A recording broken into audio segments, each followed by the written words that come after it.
아멘. 할렐루야. 오늘도 놀라운 말씀으로 이 이른 새벽 하루의 첫 시간 하나님께서 우리 가운데 찾아와 주고 계십니다. 참 다니엘서의 말씀을 한 장 한 장 묵상하면서 하나님의 세계의 비밀을 알게 되고, 우리가 어떻게 하나님을 섬겨야 하고, 어떻게 우리가 신앙의 길을 걸어야 할지, 어떻게 하나님의 교회를 섬겨야 할지, 또 어떻게 우리에게 주어진 인생을 살아야 할지 많은 영적인 진리를 발견하게 됩니다. 다니엘서 4장의 영적 주제는 낮추시는 하나님입니다. 따라해보세요. 낮추시는 하나님. 낮추시는 하나님. 하나님. 모든 하나님의 말씀에는 그 영적인 주제가 있어요. 영적인 메시지가 그 안에 담겨 있다는 거죠. 여러분, 죄 중에 최고의 죄가 무슨 죄일까요? 우리가 성경을 읽고 또 읽어보면 이것이 가장 큰 죄구나 라고 하는 것을 알게 돼요. 그것이 바로 뭐냐면 교만입니다. 교만. 우리는 잘 몰라요. 이 교만이 뭐 죄일까? 다른 사람을 이렇게 해하고 어떤 도덕적으로나 윤리적으로 어떤 범법 행위를 하거나 아니면은 비윤리적인 어떤 행동을 하는 것들, 이런 것들을 우리가 허물이 있는 사람으로 보고 그거를 죄악시 여기는 경향이 우리 가운데 있어요. 그런데 성서는 세상 사람들이 얘기하는 것과는 다르게 얘기를 합니다. 세상 사람들이 봤을 때는 교만이 범법죄가 아니에요. 그렇죠? 범죄 행위가 아니란 말이에요. 그런데 우리가 신앙생활을 하면서 기억해야 하는 것은 뭐냐 하면은 하나님의 나라의 법에 의하면 교만은 무서운 죄가 됩니다. 할렐루야. 그렇기 때문에 우리가 늘 경계해야 돼. 저는 바라기는 여러분의 삶의 자리에 축복의 문이 열리기를 간절히 바랍니다. 형통의 문이 열리길 바라요. 행복의 문이 열리길 바라요. 평화의 문, 평안의 문. 여러분, 하나님 예비해 놓으신 이 하늘의 문이 열리길 바라는데, 이 하늘의 축복의 문이 누구에게 열리는가? 겸손한 자에게 열려요. 그 말은 다시 말하면 교만한 자에게는 닫혀버리고 만다.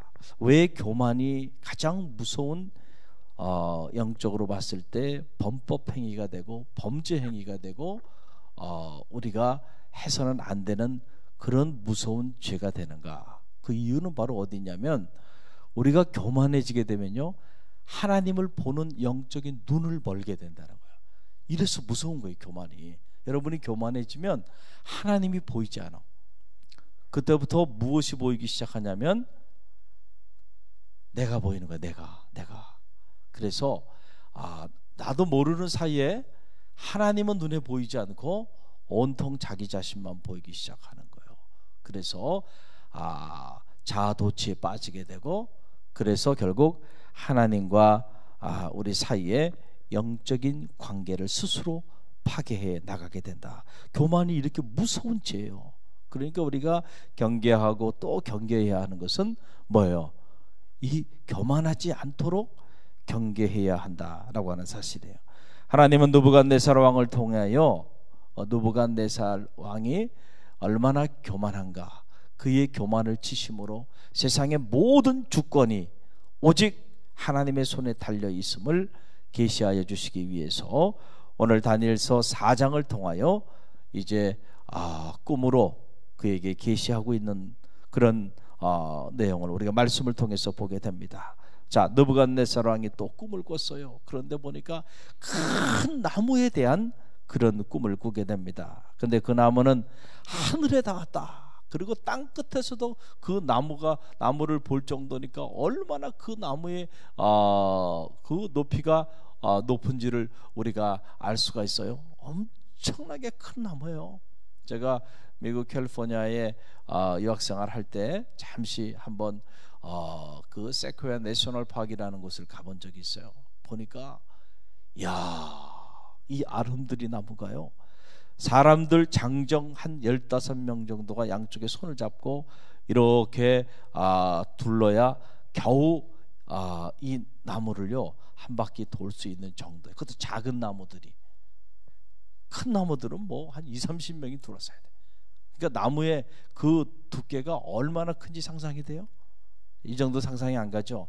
그럼 제가 말씀드릴게요. 차를 타고 가는데요, 보니까 도로예요. 도로인데 터널이 이렇게 나와요. 이게 무슨 터널인가 하고 봤더니 그게 뭐냐, 거대한 나무가 쫙 뻗은 나무가 있는데 그 나무 중앙을 이렇게 터널로 만든 거예요. 이제 우리 김근수 목사님이 하시네. 이제 감이 오시나 봐요. 이렇게 구체적으로 설명을 해드려야 된다니까. 그러니까 글로 차가 다니는 거예요. 그런데 그런 나무들이 숲을 이루고 있다가 한번 생각해 보세요.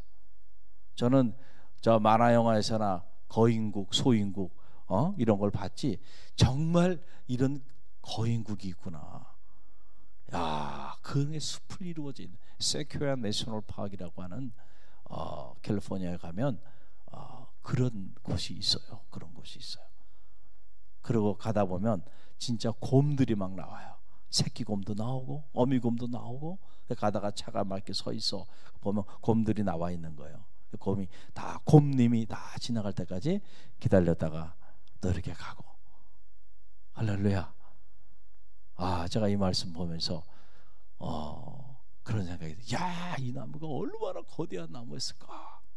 느부갓네살 보니. 그런데 그 나무가 그렇게 거대한데 가지도 무성하고 거기에 잎사귀도, 그리고 막 열매도 맺히고 너무너무 아름다운 나무예요. 그래서 거기에 새들도 또 짐승들도 깃들이고, 그리고 만민이, 모든 사람이 먹을 만한 그 정도의 풍성한 열매를 이 나무가 맺힌 거예요. 그런데 보니까 어느 날 이 나무가 새하기 시작하더니 가지가 부러지고 그러더니 아주 처처해지기 시작하니 나무가 결국 꺾이고 마는 거예요. 그런데 항상한 구루토기만 남은 거예요. 그런데 그 구루토기도 새와 노추로 해가지고 이렇게 마치 사람을 이렇게 노예를 이렇게 차고에 채워가지고 끌고 가듯이 그렇게 아주 앙상한 그 구루토기만 남은 그 나무를 그렇게 쇠사슬로 맺고 있는 그런 꿈을 꾼 거야. 그 꿈을 꾸고 나니까 느부갓네살이 번민이 생기는 거예요. 이게 뭔가 징조인데 이 징조가 그렇게 썩 좋은 징조 같지는 않은 거예요. 우리가 잠을 자다가 꿈을 꾸게 되잖아요. 꿈을 꾸고 일어나게 되면 어떤 때 참 느낌이 안 좋을 때가 있어요, 없어요? 있잖아요. 무슨 꿈인지 모르겠는데 너무너무 느낌이 안 좋은 이런 경우들이 있어요. 하나님은 때때로 우리의 의식의 세계뿐만 아니고 무의식의 세계를 통해서도 우리 가운데 당신의 뜻을 계시하시는 분이에요. 우리는 생각하기에 하나님은 의식의 세계에만 하나님이 역사하신다고 생각하는데 우리 생각이에요. 하나님은 무의식의 세계 속에서도 살아계신 분이에요. 할렐루야. 그래서 무의식의 세계 속에서도 우리가 하나님의 음성을 들을 수 있고 하나님 만날 수 있고요, 무의식의 세계 속에서도 우리가 하나님과 영적인 교제를 할 수가 있는 거예요. 그러니까 우리의 영적인 교제가 내가 눈 뜨고 있는 의식의 세계에서만 경험할 게 아니고 내가 잠을 자고 있는 그 무의식의 세계 속에서도 하나님과 영적인 교제를 할 수 있다는 사실을 알아야 돼요. 성경은 그래서 그 세계에 대한 이야기들이 또 성서에 많이 나와요. 요셉의 꿈의 이야기도 그렇고요, 마리아의 꿈의 이야기도 그렇고요. 그래서 꿈에 대한 이야기들이 많고 꿈을 통한 계시들이 많아요. 그렇다고 모든 꿈이 하나님의 계시라고 생각하면 그것도 이상한 데로 가는 거예요. 할렐루야.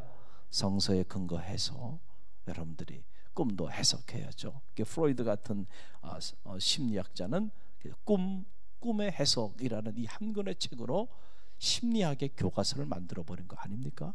할렐루야. 그러나 하나님의 세계에 비춰본다고 한다면 너무 허접한 이론에 불과한데, 그런데 그 이론을 아직도 전 세계 사람들은 심리학의 교과서로 이용을 하고 있어요. 할렐루야. 할렐루야. 그러니 참 이 무의식의 세계가 오늘 의식의 세계에 얼마나 영향을 주고 있는지를 우리가 알 수 있는 대목이죠. 자, 그러면은 왜 이런 꿈을 꾸게 했는지 다니엘이 이제 그 꿈을 해석해 줍니다. 여러분, 그 꿈을 꾸게 한 이유는 다니엘 느부갓네살 왕을 그 큰 나무가 상징하는 것인데 이제 그에게 권면하기 위한 것이죠. 그래서 바로 그 나무가 당신이란 말이에요. 그러니까 당신이 그렇게 지금처럼 막 번성한데, 그런데 이제 때가 되면 비참하게 무너지게 될 것이다. 그래서 그에게 다니엘이 자세를 낮추라고 권면을 합니다. 그 내용이 27절 나오죠. 27절 말씀 함께 읽어봅니다. 그런즉 왕이여 내가 아뢰는 것을 받으시고 공의를 행함으로 죄를 사하고 가난한 자를 궁일히 여김으로 죄악을 사하소서. 그리하시면 왕의 평안함이 혹시 장구하리이다 하니라. 꿈을 해석해 주고 난 다음에 혹시 왕에게 이런 일이 일어나지 않게 하기 위해서 왕이시여 자세를 낮추고 왕이 행하고 있는 이 잘못된 이 죄악으로부터 죄로부터 왕을 구원하라는 것. 다시 말하면 왕이 이제 자세를 낮추고 이 잘못된 행위 이런 행위들을 하지 않고 이제부터는 바르게 살으라는 거죠. 할렐루야. 그래야만 혹시 왕에게 이런 안타까운 일이 일어나지 않을 수 있지 않겠는가. 이렇게 해서 다니엘이 왕에게 감히 충고를 합니다. 애드바이스를 했다. 충고를 했어요. 자, 왕이 다니엘에게 그 다니엘이 한 말에 그 충고를 들어야 안 들어요? 안 듣습니다. 여러분 그 내용이 30절에 나오죠. 우리 함께 읽어봅니다. 나 왕이 말하여 이르되 이 큰 바벨론은 내가 능력과 권세로 건설하여 나의 도성으로 삼고 이것으로 내 위엄의 영광을 나타낸 것이 아니냐 하였더니, 자세를 낮추고 겸손히 모든 주권이 하나님께 있음을 가장 낮은 자도 가장 높은 자로 세우시고 가장 높은 자도 가장 낮은 자로 세우시는 하나님의 절대 주권에 관하여 말씀을 하고, 그리고 그러니 왕이여 교만하지 말고 그리고 자세를 낮추라고. 할렐루야. 그런데 그 왕은 다니엘의 충고를 듣지 않고 오히려 왕이 하는 말이, 나 왕이 말한다 이거예요. 이 큰 바벨론은 내가 능력과 권세로 건설하여 나의 도성으로 삼고 이것으로 내 위엄의 영광을 나타낸 것이 아니냐 하였더니. 이게 참 무서운 거예요. 어마어마한 도시죠, 바벨론이. 그런데 이 거대한 바벨론을 누가 세웠다는 거예요? 내가 내 능력과 내 권세로 내가 건설했다. 그래서 이 바벨론, 이 거대한 도성은 누구 거예요? 내 거라는 거야. 내 거. 나의 도성이다. 그래서 이것으로 나의 위엄의 영광을 나타낸 것이 아니냐. 지금까지 내가 신 중의 신이요 왕 중에 최고의 왕이 아니냐. 그래서 교만해요? 교만하지 않아요? 교만하죠. 이렇게 교만하면요 이제 무너지는 것은 시간을 더 이상 필요로 하지 않는다. 사랑하는 성도 여러분, 여러분의 믿음의 길을 걸어가실 때에 늘 경계해야 하는 것이 바로 뭐냐면 교만이에요. 어느 날 교만한 생각, 교만한 마음이 여러분의 마음에 찾아올 때 그때부터 여러분은 무너지는 거예요. 죄송하지만. 할렐루야. 교만은 패망의 선봉이요 쓰러짐에 뭐라 그랬어요? 앞잡이니라. 교만하게 되면 하나님이 보이질 않아요. 하나님이 안 보이는데 어떻게 하나님의 음성을 듣고, 하나님이 안 보이는데 어떻게 하나님을 경외하고, 하나님이 보이지 않는데 어떻게 하나님의 말씀대로 순종하며 살 수 있겠나요? 할렐루야. 왜 교만이 이렇게 무서운 죄가 되는지 아시겠죠? 여러분, 이건 평신도들에게만 해당하는 일이 아니에요. 목회자들도 마찬가지예요. 목회자들이 하나님 앞에서 하나님이 보이지 않고 자기가 더 크게 보이기 시작하면 그때부터 무너지는 거예요. 그래서 언제나 영적으로 교만하지 않도록 자기와의 싸움을 해야 돼요. 할렐루야. 제가 이렇게 성직자들을 이렇게 보면 그래, 특별히 말년에 가서 비참하게 무너지는 목회자들을 많이 봐요. 내가 이만큼 키웠어, 내가 이만큼 썩었어, 내가 개척한 교회야, 내 교회야. 은퇴를 해야 되는데 법적으로는 은퇴했는데 실질적으로 은퇴를 하질 않았어요. 그래서 지금 얼마나 많은 교회들이 지금 어려움을 경험하고 있나요? 심지어 어느 교회는 부자지간에 법적인 문제가 돼서 교회 접근 금지 가처분 신청을 내고 싸우고 있는 그런 거대한 감리교회도 있어요. 현재. 교회들이 온통 몸살나. 잘못된, 교만한, 왜곡된 주인의식이죠. 평생을 하나님의 교회를 섬겨왔는데 마지막에 말년에 가서 이 모든 일이 하나님이 행하신 일이라는 것을 스스로 부인하는 행위 아니에요? 할렐루야! 내가 한 거예요? 내 교회예요? 주님의 교회죠. 할렐루야! 내가 행했어요? 얼마나 무신론이에요. 내가 한 거 아니에요. 나를 통하여, 우리 성도들을 통하여 하나님이 행하신 일이잖아요. 할렐루야! 또 어떤 분들은 교단에 어떤 직위를 갖게 되는데 그게 보통 2년이에요. 그런데 2년 지나고 나면 하나님이 평생 부르신 목회자로, 성직자로 이렇게 불림을 받고 살아야 되는데 그걸 스스로 포기해요. 그리고 짧은 2년의 직위를 평생 그 직위로 불리기를 원하는 해프닝들이 일어나요. 그래서 아예 교단에서 법을 제정해가지고 현직이 아니면 이름을 부르지 말아라, 아예 법을 제정해서 못하게 했는데도 참 안타까운 해프닝들이 일어나고 있어요. 자, 이게 말년에 여러분 무너지는 일들이. 사랑하는 성도 여러분, 우리가 하나님과 사람 앞에서 언제나 겸손하시길 바랍니다. 그리고 하나님이 나를 왜 부르셨는지, 그 부르심의 목적이 무엇인지를 깨닫고요, 언제나 겸손히 하나님 앞에 나아가는 하나님의 사람들이 돼야 돼요. 오늘 이 느부갓네살 왕이 참 하나님이 높여주셨는데 그가 그렇게 높은 자리에 서고 보니까 다 자기 능력으로 한 거야. 그래서 하나님께 영광을 돌리는 것이 아니고 자기 위엄의 영광을 나타내고자 그가 왕궁의 지붕을 다 거닐면서 왕이 스스로에게 그런 이야기를 해요. 다니엘의 이야기를 듣지도 않습니다. 그래서 하나님의 영광이 그에게 떠나기 시작합니다. 바로 여러분 31절이 그 내용이죠. 읽어봅니다. 이 말이 아직도 나 왕의 입에 있을 때에 하늘에서 소리가 내려 이르되 느부갓네살 왕아 내게 말하노니 나라의 왕위가 내게서 어떻게 했느니라? 떠났느니라. 자, 나 왕의 입에 있을 때 이 말이 지금 모든 것이 내가 했다는 거죠. 내 능력으로, 내 권세로 다 이 도성을 세워서 이 도성이 내 거다. 그리고 이 도성은 나의 위엄의 영광을 나타낸 것이 아니냐라는 이 말이 아직도 왕의 입에 머물러 있을 그때에 하늘에서 소리가 내려서 느부갓네살 왕아 내게 말하노니 이 나라의 왕위가 내게서 떠났느니라. 할렐루야, 할렐루야. 하나님의 영광이 떠나는, 하나님이 촛대를 옮겨버리는 이런 안타까운 일이 일어나게 돼요. 그래서 7년의 고난을 겪은 후에 이제 느부갓네살 왕이 철이 듭니다. 그리고 그가 비참하게 무너진 이후에 37절 말씀을 보세요. 마지막 절 말씀에 뭐라고 고백합니까? 함께 읽습니다. 그러므로 지금 나 느부갓네살은 하늘의 왕을 찬양하며 칭송하며 경배하노니 그의 일이 다 진실하고 그의 행하심이 의로우시며 교만하게 행하는 자를 그가 능히 낮추심이라. 할렐루야. 왕 위의 왕, 신 위의 신, 최고의 신이 누구예요?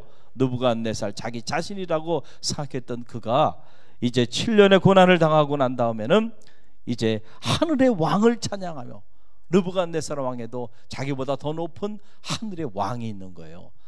하나님을 찬양하고 경배하면서 모든 주권이 그에게 있고 그는 교만한 자를 낮추시는 분이라고 하는 사실을 스스로 고백하며 나가는 모습을 보게 됩니다. 사랑하는 성도 여러분, 왜 다니엘서 4장을 통해서 이 이방 바벨론 느부갓네살 왕을 통해서 이런 계시의 말씀을 하나님이 우리 가운데 주시는 것일까요? 여러분, 이방의 왕조차도 하나님의 절대 주권하에 있어요. 하나님께서 용인하지 않으면 여러분 그 보좌에도 오래 머물 수가 없다는 사실이죠. 하물며 우리 하나님의 자녀된 우리들의 삶이라고 하는 것은 말할 필요가 없는 거예요. 하나님의 손에 달려있다니까요. 여러분의 자녀의 앞길도 하나님의 손에 달려있어요. 하나님이 손을 놔버리면 한순간에 무너져 버릴 수도 있고요. 하나님이 붙잡으시고 세워주시면 사람이 감당할 수 없는 삶을 살 수 있어요. 오늘 여러분의 가정도요, 이만큼 유지하고 있는 거 하나님이 붙잡아 주시는 은혜인 줄 믿으시길 바랍니다. 할렐루야.